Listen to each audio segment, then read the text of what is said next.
नहीं म्यूट कर दिया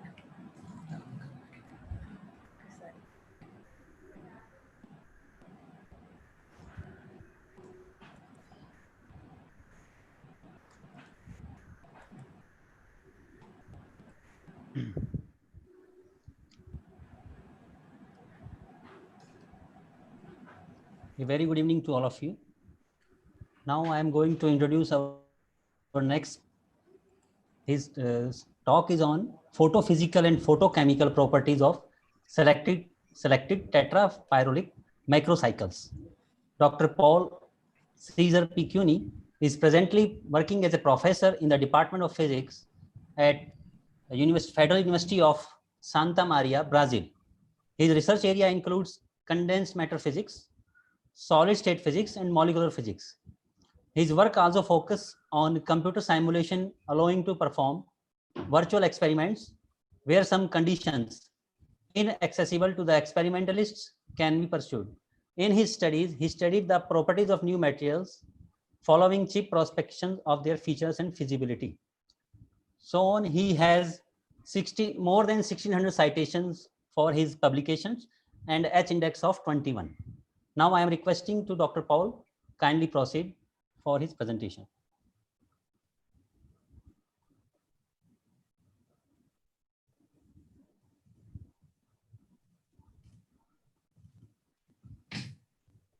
Can you see the slides? Yes, sir. Okay. Well, good evening, everyone. First of all, I would like to thank the kind invitation of Dr. Nirmala Grace for giving this short talk. I will be talking about photophysical and photochemical properties of selected tetrapyrrolic microcycles. Well, to be naive, let's say what are tetrapyrrolic microcycles. You see here in the middle, the pyrrole group, and here you see some microcycles. You have 4 pyrroles at the corners, and you have a big cycle here inside. This is the porphyrin, and you can have on the other side here, phthalocyanine. But we will be interested in some of them that we can call porphyrinoids. Starting from porphyrin, you can have the chlorine, where you have this modification here in this corner, and you can have the chlorine, you have modification in the 4 corners, and you don't have here this bridge carbon atom. And at the other side, you have the corrole. I'm not seeing in my slide. Can you see here? Well, wait, anyway, this is a corrole. We will be working with corrole specifically, and at the end, we will show some application of chlorine and things like that. Why tetrapyrrolic microcycles? First of all, they can stabilize metal ions in the central ring, forming metal complexes that are quite robust in diverse media, being media acidic or basic. Their properties can be altered by substitutional elements that are electron donating or electron acceptors. Their basic geometry and coordination characteristics remain more or less without modifications when you put some substituents or metal atoms, giving some stable conditions for them. Well, they are cheap and they are versatile candidates for photocatalysts. Another particular reason for me is that here in Santa Maria, we have very strong groups working intensely in this subject. Our aim in this presentation is to show this versatility of tetrapyrrolic microcycles when we introduce some donor or acceptor substituents, changing the metallic atom, changing the ring structure, or changing the solvent at which these molecules are subjected. Well, starting from a very simple application, when we put donor and acceptor, where we study donor and acceptor functionalized corroles. Corroles, although very similar in structure with porphyrinoids, exhibit distinct chemical and physical properties as compared to porphyrin. Corroles also show relatively higher fluorescence quantum yields and molar absorptivities than porphyrin microcycles. They can accept substituents in meso and beta positions. The beta positions are these positions here labeled from A to H, and the meso positions are positions numbered 5, 10, and 15 here in this figure. You can functionalize these corroles experimentally by different ways. We will be looking at one specific donor substituent, very simple, CH3, and another acceptor substituent, NO2. While we are doing computational calculations, the first thing that we will be looking at is the absorption spectra, and this is calculated using time-dependent density functional theory. The functional that we use is the CAM B3LEAP.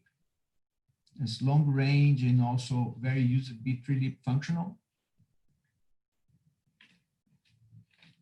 The solvents are simulated by the polarized continuous model. In these calculations, we use the dimethylacetylamide. That's a polar solvent. The redox potentials are calculated using the Born-Haber cycle. These calculations have been done in Gaussian 9. Well, if you look at the optical absorption spectra of porphyrinoids like corrol and porphyrin, you have two distinct absorption bands. One is called the Sorey band, and the other one is called the Q band. We have tested these absorption spectra and results using 3 different basis sets. And the one that gave us the best results is the 6 minus 31G plus polarization function. The equations to calculate the redox potential is this one. Here, this E0 is the redox potential. It's calculated as minus delta G, where G is the Gibbs free energy of the solution for reduction or oxidation reaction. And here in the denominator is the number of electrons involved in this reduction or oxidation reaction, and F is the Faraday constant. This potential here makes reference to the electrode that you are considering, and we will be considering the standard hydrogen electrode. The Born-Haber cycle, for those who doesn't know what it is these cycles here. Here you have the component that you want to examine in the gaseous phase. You calculate the Gibbs free energy from the enthalpy plus the vibronic contributions. You do that also for the charged, let's say, the reductive species, and then you put them in solvent, and you have the solvation energy. You sum the solvation energy to the Gibbs free energy. You have the Gibbs free energy of the solvated molecule.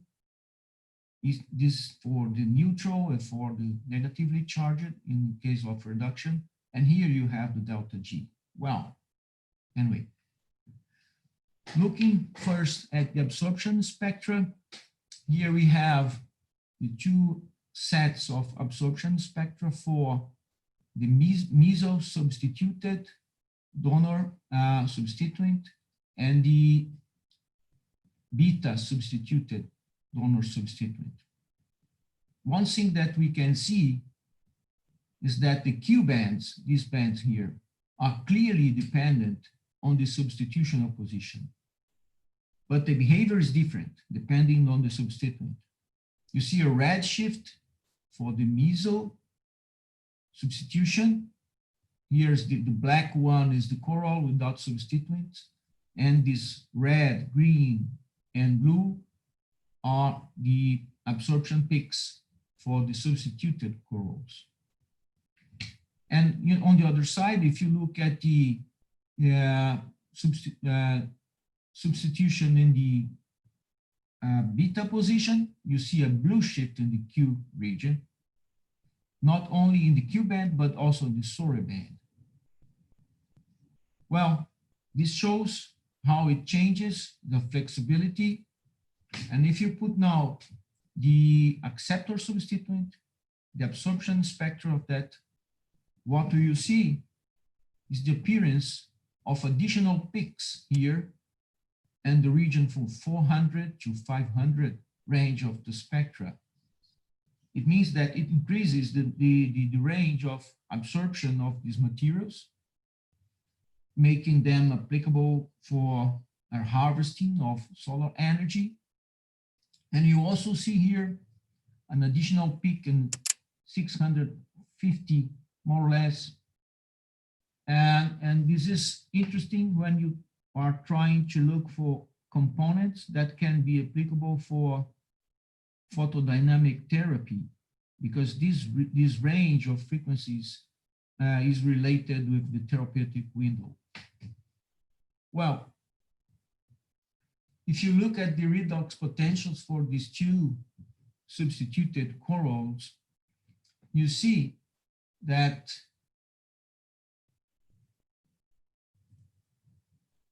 I cannot see just a moment.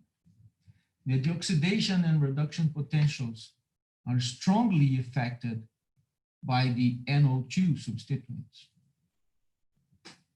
You see here the oxidation. Well, one thing that we need to look is if the oxidation and reduction potentials are, let's say, in the correct region for water splitting. Since we are considering the standard hydrogen electrode, we need to look for the reduction potentials that are more negative than that of water, that is minus 45.45 electron volts. And oxidation potentials that are more positive than that of water. It means greater than 0.82 electron volts for standard hydrogen electrode. And then if you look here, the oxidation and reduction potentials for NO2, we have the corrole without substituents 0.42, the oxidation potential, and minus 1.63.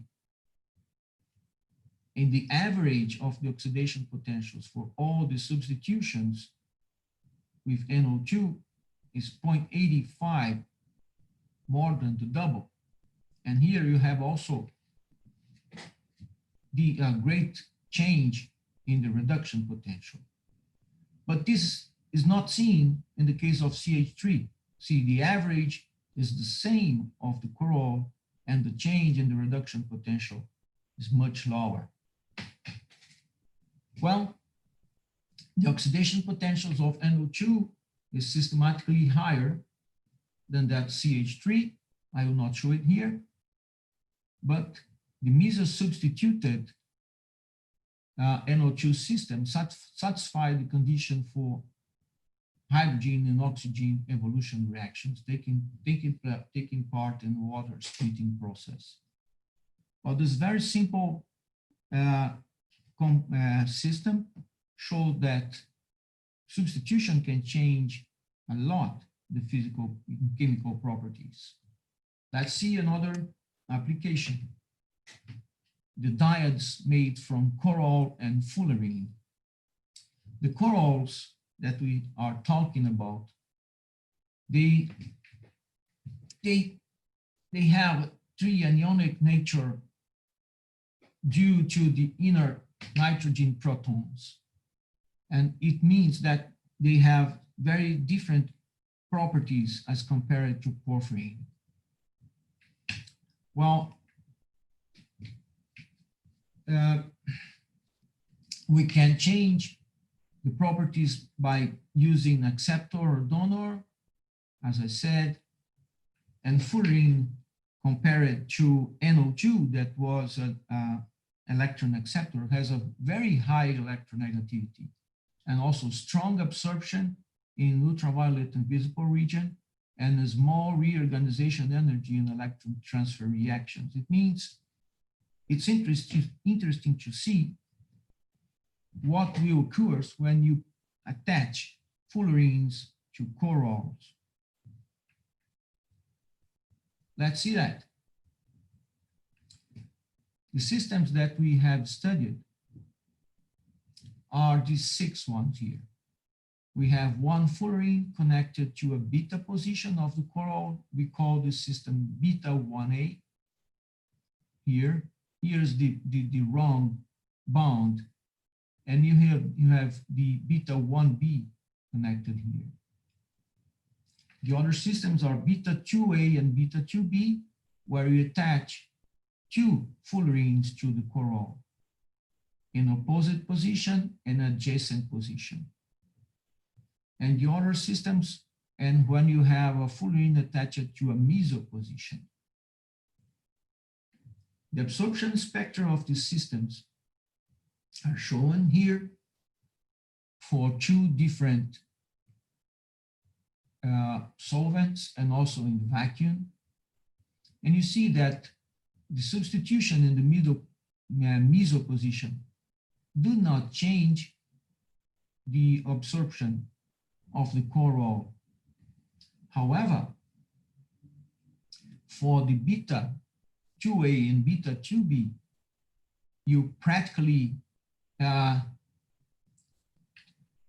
no more the Surrey bands in 350 where they should appear if they don't have these fullerenes. And also for beta 2B, the peaks are joined in this region for 500 to 600. And then it's very interesting because it's the region where the sun emits at the maximum, at least in for us at the Earth. Well, you see here also that this peak for one of these solvents also disappear around 400. It means that the optical properties change a lot for these systems when you put fullerenes. Let's look at the electronic transitions taking place. For those transitions that we have seen in the optical absorption spectra and beta 1A, you see that there is a change from HOMO to LUMO. The orbital comes from this connecting part from the ring and fullerene to the fullerene. On the other hand, this transition for 545 is maintained at the ring.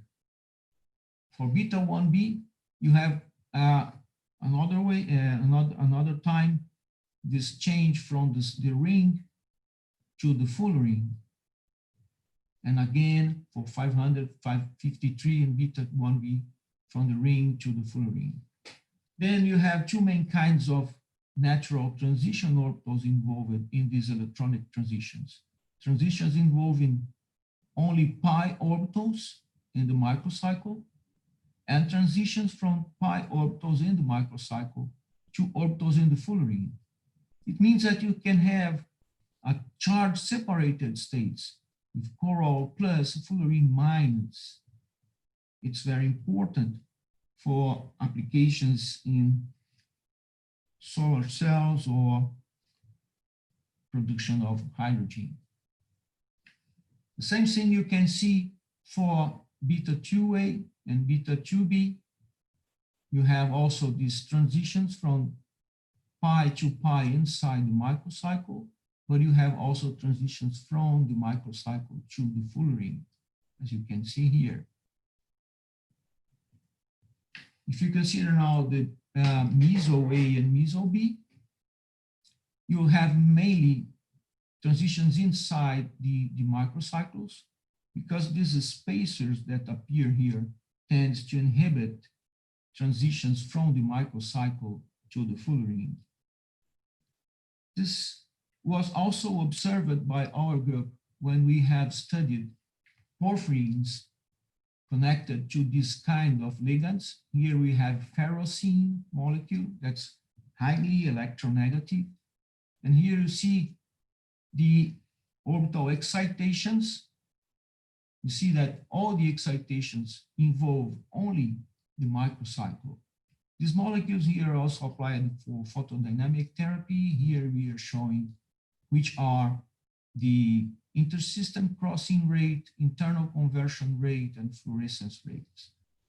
That is to say, these tetrapyrrolic microcycles are also applicable to photodynamic therapy, very important technique for cancer treatment. Returning to our fullerene corrol diodes, let's talk about the redox potential. You see that beta 1A, beta 1B, and beta 2A show oxidation potential slightly larger than that of water. You can see here in this figure and also in the table. And you see that the difference from 121 between the oxidation potentials in beta 2A and beta 2B here show the influence of the position of the fluorines. That is to say, you can change properties by changing positions of your substituents. You can change the redox potential. You can change many things by simple modifications in your structure. As a last application, let's talk about chlorophyll and chlorophyll. Magnesium-containing chlorines are the well-known chlorophylls that are photosensitive pigments of the chloroplasts. Chlorine is the heterocycle compound, being the central microcycle of beta 12. This is the chlorine and this is the chlorine. Well, let's see the systems that we are studying. Here we have the chlorine A and chlorine B. Chlorine A is when we have chlorine, and here in the R position we have CH3. And chlorine B, you have the chlorine, and here in the R position you have CHO.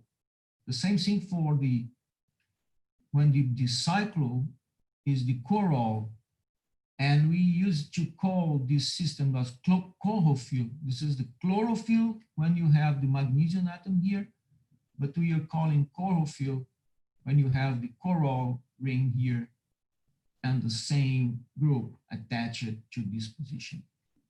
We will be studying this cycle without the magnesium atom here. We have the phenolphthalein A and B. We will study chlorophyll A and B with magnesium atom here. We will study also when you have cobalt here, there's cobalt containing phenolphthalein A and B, chlorophyll A and B, and cobalt containing chlorophyll A and B. These are the absorption spectra. You see that metallic atoms, here's for the phenolphthalein, chlorophyll, and cobalt containing chlorophyll. The metallic atom does not influence significantly the absorption spectra. You see here, you have no contributions, but we can also show that by looking at the density of states. We are not good at, or we are shown after. And the lowest energy transitions are associated with homolumo. This is the Q band here. And when you change from magnesium atom to cobalt atom in the central ring, you don't see many changes in the absorption spectrum. Here are our absorption peaks compared with other theoretical results and also experimental results. We see that our results are in very good agreement. By looking at the chlorophyll, you have the chlorophyll without the cobalt and chlorophyll with cobalt at the central ring. Here you see very strong differences, or really significant difference in the absorption spectra. If you look at the cobalt chlorophyll A and cobalt chlorophyll B, these systems are at the singlet state in the ground state. You have check at that, they are singlet. While the Q bands for cobalt chlorophyll A and cobalt chlorophyll B present a red shift, you see in here, pushing these peaks for the region between 600 to 700 nanometers, again in the therapeutic window. The Surrey band for cobalt chlorophyll A and cobalt chlorophyll B are blue shifted, pushing the peaks for very lower wavelengths. And for chlorophyll without the cobalt atom, we see blue shifts in both Q band and Surrey band. Then the behavior or the influence, the remarkable influence of the cobalt atom at the ring for the chlorophyll compounds shows a complete contrast with the non-significant contribution of the metallic atom, chlorophyll compounds. While looking at the total and projected density of states for these systems, you see that the metallic atom has practically no influence, is the red line here, in the gap or in the top of the valence band or HOMO and LUMO orbitals of these systems. On the other side, the metal atom dominates here the HOMO for the cobalt containing chlorophyll. And the substituents have made minor effects in the electronic structure. If you compare, for example, core A and core B, co-core A, co-core B, the electronic structure is almost the same. Well, looking now at the redox potentials, we can see many different kinds of influences. The influence of the ring structure. The redox potential for chlorophyll A and chlorophyll B are markedly different from those from 15A and 15B. The change here is only in the ring structure. The influence of the solvent. The oxidation potentials are more positive and the reduction potentials are more negative for solvents with lower dielectric constant. This is in agreement with previous experimental results. The influence of the substituent. If you look at the numbers here, I'm summarizing, it turns the reduction and oxidation potentials more positive, with one exception, that the cobalt containing chlorophyll, and reduces the oxidation and reduction potentials difference. If you look here, we don't have time to see that. At the end, we see the influence of the metallic atom from 15 to chlorophyll. The oxidation and reduction potentials decrease if you put a metallic atom inside. The oxidation and reduction potential increase. But when you put the metallic atom in chlorophyll, the oxidation potential increase, but the reduction potential increase for A substituents, CH3, and the reduction potential decreases for CHO substituents. So, concluding, we see that tetrapyrrolic microcycles are cheap materials, available, and can have the physical and chemical properties tuned in different ways. by using substituents that are donor or acceptor, by the incorporation of transition metal atom at the center of the microcycle, by changes in the microcycle structure and chemical bonds, by solvent effects, and exploration of these possible tuning factors can be used to achieve good candidates for water splitting processes, photodynamic therapy, sensor solar cells. I didn't talk about sensors and solar cells, but another thing is that we have many proposals for water splitting materials today. And among them, you can cite these nanomaterials, layered nanomaterials, and we can think about attaching these molecules to these layered materials in order to increase the absorption and redox, evolve the redox properties. Well, let me talk about where is Santa Maria for you. You probably don't know, right? So Santa Maria, here is the map of Brazil. Brazil is a big country, have 5 regions. This is North region, this Northeast region, Central West region, Southeast region, and the South region. Here's the comparison between the size of Brazil and India. Here in the orange, you see the India, and in green, you see Brazil. So Brazil is a little bigger. That is to say, I don't know how much, but we don't have too many populations that you have there. And Santa Maria, if you look at Rio Grande do Sul, is here in the middle of the state. And here are 2 pictures of our university. Thank you. That's it. I think that we are in time, right? Yes. Thank you, sir. Now, sir, some questions from participants for you. Okay. Yes, sir. Sir, first question is what is the reason beta 2b gives single band?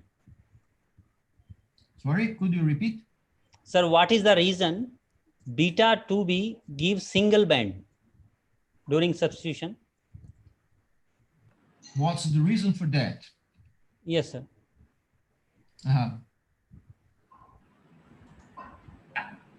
Let's come back there. This one here, right? It's not yes, a sir. single band. Actually, we are using a Lorentzian profile to fit the peaks. The point is that the 2 peaks are very close in this case. And then this broadening just put the 2 peaks inside one big peak that is broad. But the 2 peaks are there. You have a shift from the Sorre band to higher wavelengths. So one more questions. So why NO2 shows higher reduction oxidation potential as compared to CH3 substitution? NO2 shows. Can you shows repeat, what? Preetham? Sorry. Yes, sir. Why NO2, nitrogen dioxide, shows higher reduction oxidation potential as compared to CH3 substitution? Well, because it's an acceptor. The difference is the one is an acceptor and the other one is a donor. Then NO2 just extract electrons from the microcycle. That's the reason. Different ways to act of these substituents. I think no, for want of time, we can close the session. Thank you once again, Dr. Pola, for an interesting talk. And it's an honor to have you here. And thank you once again for accepting our invitation to deliver a lecture. It was my pleasure. Yeah. Thank you very much. Our privilege. Yeah, thank you very much. Thank you very much. Have a good day. Bye. Bye-bye. Bye-bye.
So, I'm not sure.